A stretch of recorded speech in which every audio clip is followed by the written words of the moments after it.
The journey to realizing the two-thirds gender rule has been marked by many ifs, buts, and maybes. A constitution that had specific timelines for certain legislative proposals to be passed by this very House, and the legislative proposal to enable the implementation of not more than two-thirds gender rule is now 8 years, Mr. Speaker, and it has not been passed. I think burying our heads in the sand would not help.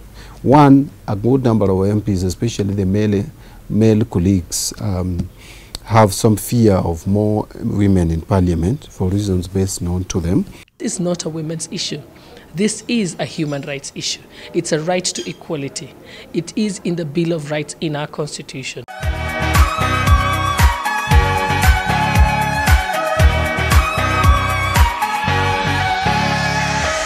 Na tumesema kama wakina mama hatutaki 2/3 tena. Hiyo sheria hatutaki, tutachukua 50%.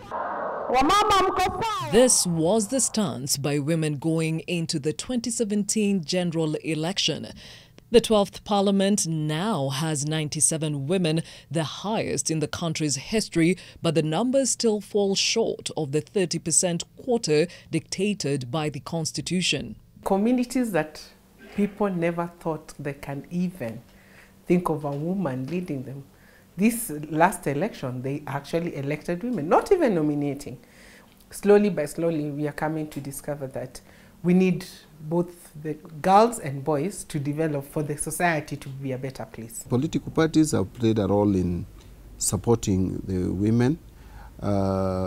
Maybe we need to do more because I think the disadvantages are actually three, which works against women. One is violence. Two is resources, which historically women have been disadvantaged on. And then finally stereotyping, where men actually use other factors and the campaigns is not women friendly. The Constitution dictates that no more than 2/3 of members of any appointive or elective position should be from the same gender. 8 years on, Kenya is yet to give life to this provision. The Constitution has already admitted that we are not Sweden, we are not Norway. Those ones are already doing 50-50. We are still doing 2/3. A lot of people have even said this concept is foreign, it's not African. But our neighbors, Kenya, Uganda, Tanzania, Rwanda, South Africa, and other countries, they have moved forward. When Kenya was ready to report for the CEDAW, the CEDAW is the Convention on Elimination of Discrimination Against Women. Kenya is one of the countries that has signed that convention. And when it was put forth for the cabinet secretary then to respond to it, literally the government delegation did not have an answer of why, because the why is not something tangible. The two-thirds gender principle is coming up for debate and voting for the 4th time later in the year, and questions abound over the role of affirmative action. If we are creating these positions to capacitate women so that they can compete effectively and fairly with men of with their colleagues of the opposite gender, then I think we should see a demonstration of the same.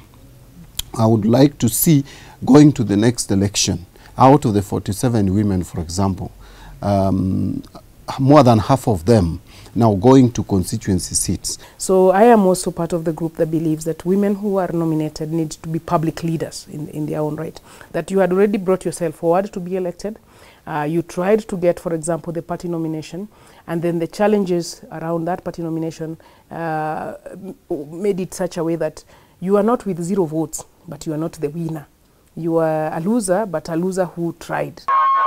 With Kenya lagging behind her neighbors on enforcing greater women representation in political spheres, younger blood is needed to push through this 5th Sustainable Development Goal. It's not a lot of young women who are out there fighting for 2/3. It's again women who've been in the struggle. That handing intergenerational, sharing of ideas, intergenerational leadership, passing the baton, I think that's not happening for our country, and it's not a good thing. Practical example, we saw someone like Honorable Mishi in Mombasa. She ran in the last general election. She was a women rep. But when it came to the last election, she said, I do not want to run as a women rep. This is an opportunity for another woman to be able to get into this position as a member of parliament. Gladys Gachanja, NTV.